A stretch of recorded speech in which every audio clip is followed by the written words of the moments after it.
রাম নারায়ণ রাম। ধ্যান ধারণা, জপ তপ, তপস্যা নিজেদের শক্তিকে জাগরিত করা ছাড়া আর কিছু নয়।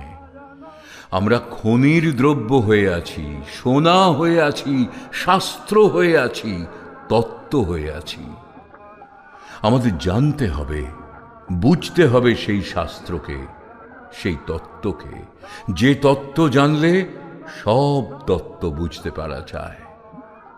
শাস্ত্রে আরও কথা আছে, তা জানবার প্রয়োজন নেই।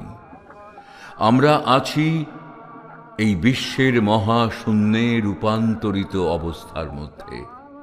এই বস্তু রূপান্তরে রূপান্তরে রূপান্তরিত হয়ে যাচ্ছে, বস্তুর পরিবর্তন হয়ে যাচ্ছে। সুতরাং আমরা হওয়ার জন্য এগিয়ে যাচ্ছি।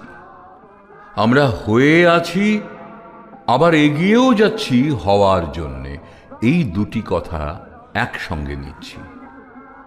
যখন বুঝবো আর বুঝি না, তখন বুঝবো বুঝে গেছি। যখন বুঝবো মন বসে না, তখন বুঝবো মন বসে গেছে। যে মন নিয়ে বুঝতে পারছি মন বসেনি, সেই মনই বসে গেছে। সেই বলতে পারে বুঝি না, যে বুঝে গেছে।